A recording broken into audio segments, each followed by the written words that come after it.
Bienvenidos a una nueva clase de tecnología aplicada a los alimentos. Hoy estaremos viendo principios generales de la conservación de los alimentos, segunda parte. Estaremos hablando de envases. Los envases cumplen la función de continentes del alimento y en la alimentación deben cumplir ciertos requisitos para que estos sean considerados útiles. En primer lugar, deben cumplir su función adecuadamente en cuanto a contener el alimento. También deben cumplir la función de conservación y presentar al producto. También deben llevar la información que será exigida según la ley actuante.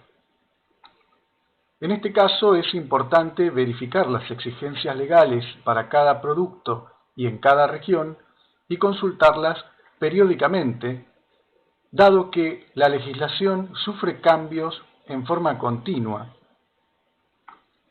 En general, cuando evaluamos el circuito productivo de un alimento, desde que se produce hasta que llega al consumidor, está en contacto con innumerable cantidad de materiales, ya sea en el proceso de recolección, en el proceso de transporte, en la manufactura o elaboración y durante el embalaje.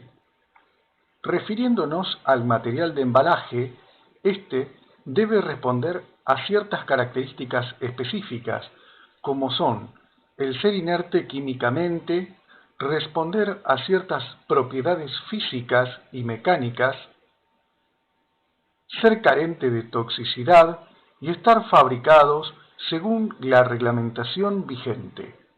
Dichas reglamentaciones varían de acuerdo a cada país.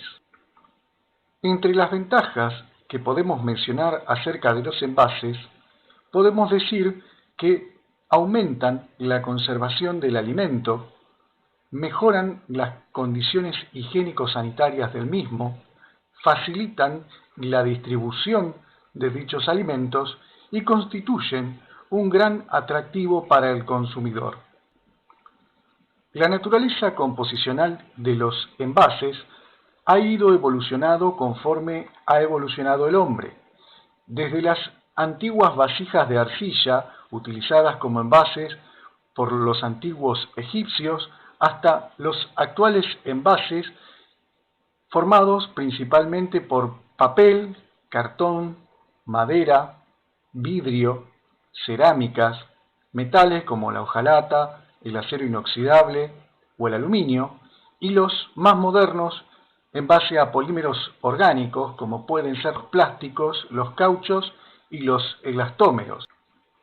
Todos estos materiales cumplen la misma función como envase, sin embargo, responden a diferentes características de acuerdo a las necesidades de cada producto y de cada consumidor.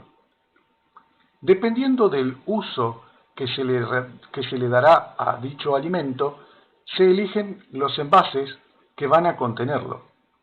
Dentro de los fenómenos que pueden ocurrir con el envase, podemos mencionar el fenómeno de migración, el cual podemos decir que es una transferencia de sustancias que componen el envase hacia el producto que contiene el envase, debido a reacciones de tipo físico o químico. Este tipo de fenómeno es un fenómeno no deseable para la mayoría de los productos. Sin embargo, existen excepciones en donde este fenómeno de migración es algo deseado. Tal es el caso, por ejemplo, de los vinos que se envasan en barricas de roble, donde se espera un fenómeno de migración o transferencia desde el envase hacia el vino, o por ejemplo en el caso de los whiskies, que también se emplean envases que le transfieren ciertas características organolépticas a nuestro producto y que son del tipo deseables. Cuando consideramos el envasado, también debemos considerar el tipo de atmósfera que contendrá ese envase. De modo que podemos tener la conservación mediante la modificación de la atmósfera. Es así como entonces podemos tener distintos tipos de atmósferas para realizar el envasado. Tal es el caso de el envasado en atmósfera protectora, el envasado en atmósfera controlada o el envasado al vacío.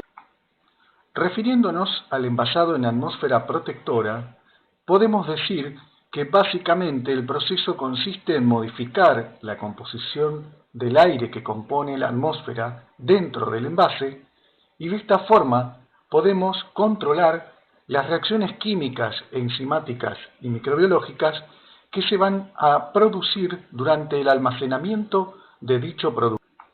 Dentro de las ventajas de este tipo de envasado podemos mencionar el aumento de la vida útil de dicho producto, el hecho de que no se transmiten olores y que se reducen los costos de producción y de almacenamiento. Ahora bien, tenemos que hacer mención también de las desventajas de dicho proceso. Quizás el más importante es el grado de inversión en maquinaria, la compra de insumos como los gases y los materiales que constituyen el envasado. También existe cierto grado de probabilidad de desarrollo de microorganismos patógenos, ya sea por una mala manipulación de los productos antes del consumo o bien durante el envasado del mismo, la contaminación.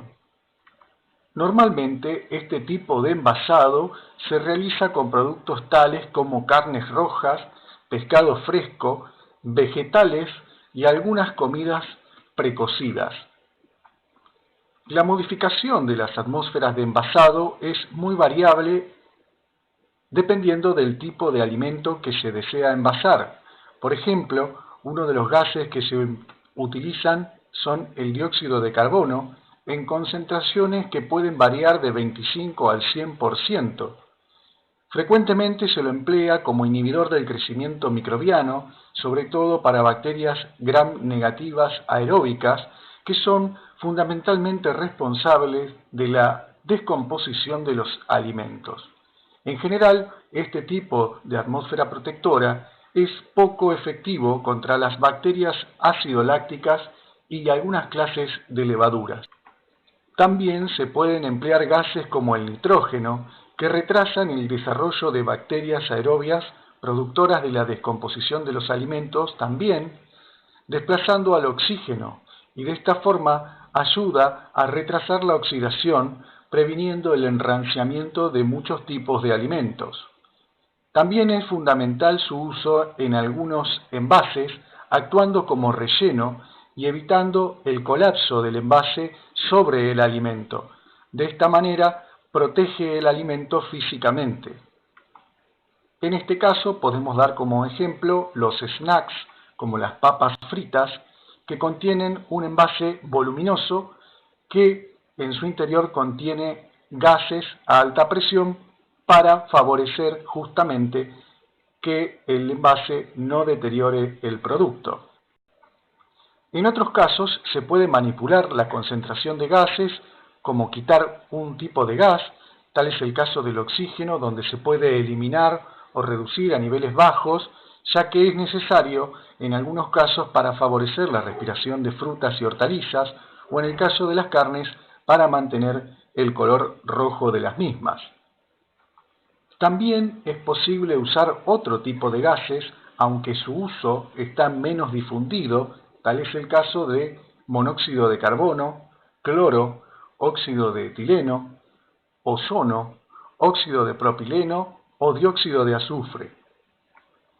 En otros casos es posible también extraer la totalidad de los gases dentro del envase, como es en el caso del envasado al vacío, donde se modifica la atmósfera interna del envase aplicándose un vacío, y esto produce que el envase se deforme en forma irreversible pegándose a la superficie del producto.